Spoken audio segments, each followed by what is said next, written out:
Um dos navios de guerra mais avançados já construídos afundou a menos de 1 milha em sua viagem inaugural.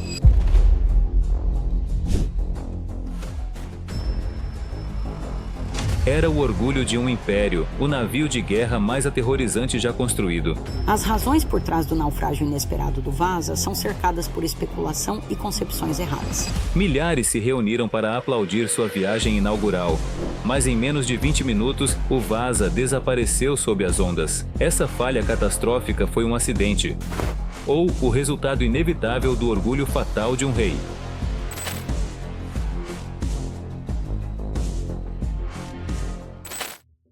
O tabuleiro geopolítico. Para entender por que o Vasa existe, devemos primeiro olhar para a economia sufocada do Mar Báltico no século XVII. O rei da Dinamarca mantinha um controle sufocante sobre o Estreito de Øresund, a única passagem viável para entrar e sair do Báltico. Ele taxava todas as embarcações que passavam, acumulando uma fortuna pessoal que lhe permitia ignorar seu próprio parlamento e agir com impunidade absoluta. O reino da Suécia observava essa acumulação de riqueza e poder com inveja e medo. Eles perceberam que, para sobreviver, precisavam romper esse cerco dinamarquês e garantir seu próprio domínio sobre as rotas comerciais. Essa ambição preparou o cenário para um dos programas de rearmamento mais agressivos da história. A Suécia já estava envolvida em uma guerra anfíbia extenuante contra a Polônia-Lituânia, escoltando tropas e tentando desviar o comércio mercantil para portos controlados pelos suecos. O rei Gustavo sabia que sua nação estava cercada por inimigos mais ricos e poderosos. Para garantir o futuro da Suécia como uma grande potência, ele não podia apenas igualar seus rivais, precisava superá-los em armamento. Ele imaginou uma marinha permanente de navios de guerra pesados e especializados, disponíveis para implantação imediata, iniciando um programa ousado para substituir os navios ultrapassados que herdara por uma frota de leviatãs modernos. A obsessão do rei.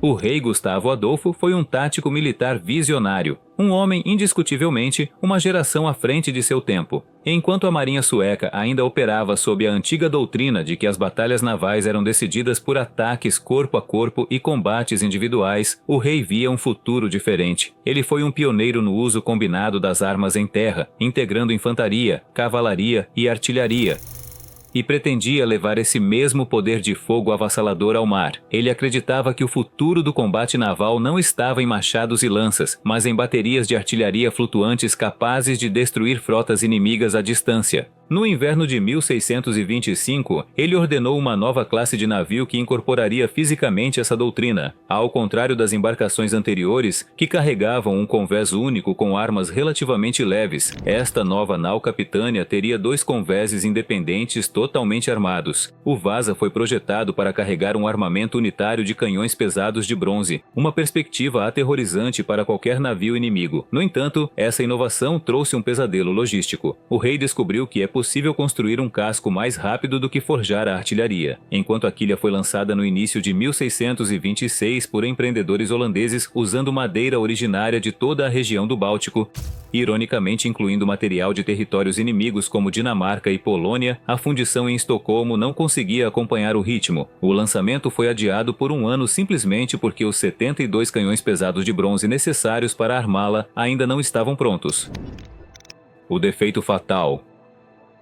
O verdadeiro perigo para o Vasa, entretanto, não era a falta de bronze, mas uma falha fundamental em sua geometria. Os construtores navais holandeses contratados para construí-lo não usavam projetos nem cálculos matemáticos complexos. Eles confiavam em mapas mestre, um sistema de regras proporcionais onde cada dimensão era derivada do comprimento da quilha e da largura do casco.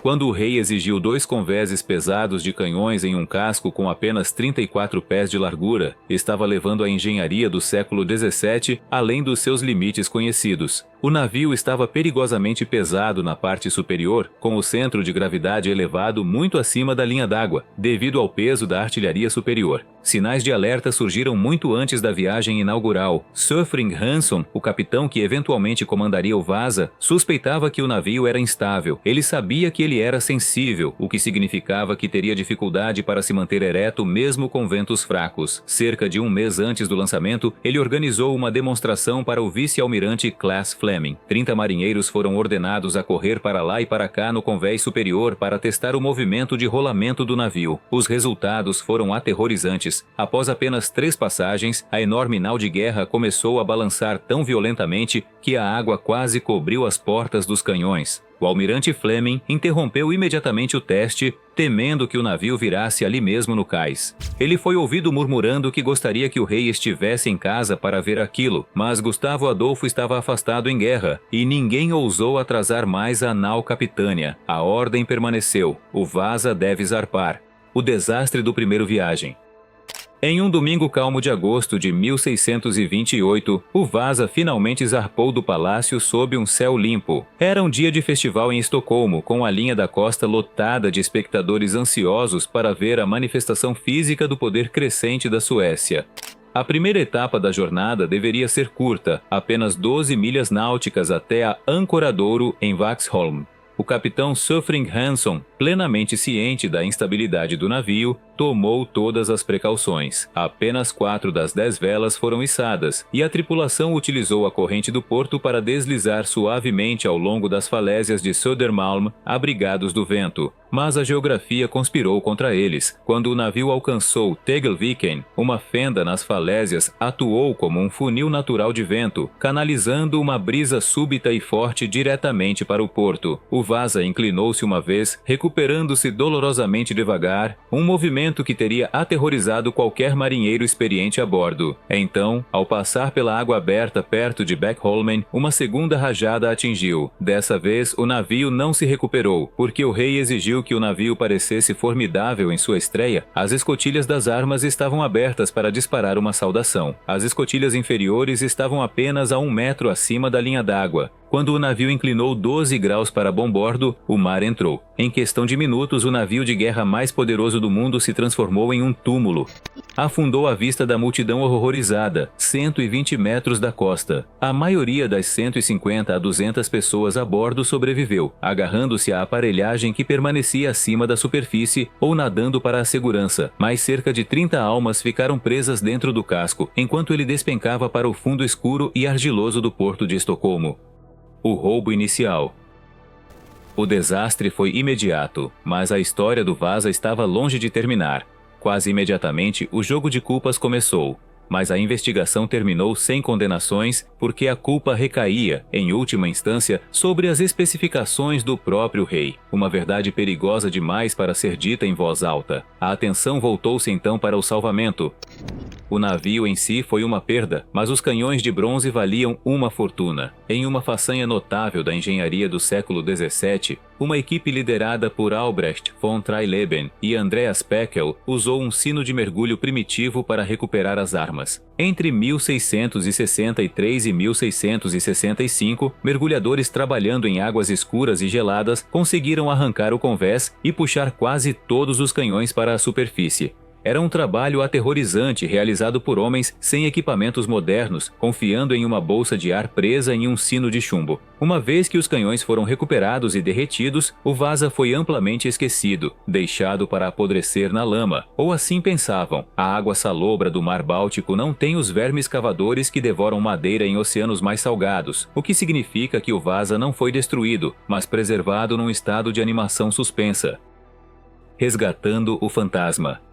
Por 3 séculos, o Vasa dormiu no escuro. Só na década de 1950 que o engenheiro de combustíveis e arqueólogo amador Anders Franzen começou sua busca obsessiva para encontrá-lo. Ele passou anos arrastando ganchos pelo fundo do porto até que, em agosto de 1956, sua sonda retornou com um pedaço de carvalho enegrecido. Ele o havia encontrado. Quando o mergulhador naval Per Edwin Felting desceu ao local, não encontrou uma pilha de destroços. Ele caminhou diretamente para uma parede maciça de madeira, avisando a superfície que podia sentir 2 fileiras de portas de canhões. A operação de salvamento que se seguiu foi uma das mais complexas da história marítima. Mergulhadores passaram anos cavando túneis sob a argila abaixo do casco para passar cabos de aço sob o navio. Finalmente, em 1961, o Vasa rompeu a superfície pela primeira vez em 333 anos, reflutuado sobre sua própria quilha. Quando arqueólogos começaram a escavar o interior cheio de lama,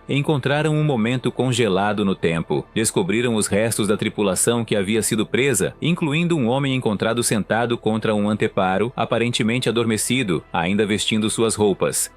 A cápsula do tempo. A preservação foi milagrosa. A equipe encontrou esculturas que denunciavam a arrogância política da época, incluindo entalhes de imperadores romanos e um detalhe particularmente mesquinho, uma escultura de um nobre polonês preso sob a viga da âncora, um símbolo permanente de humilhação para o inimigo da Suécia. O navio foi finalmente levado para um museu especialmente construído, não por ser içado, mas navegando o trecho final de sua jornada sobre uma balsa até um dique seco. Hoje, o Vasa não é mais uma arma de guerra, mas um monumento aos perigos da ambição não controlada pela realidade. Ele é 98% original, um enorme quebra-cabeça de carvalho que nos permite caminhar pelo século XVII.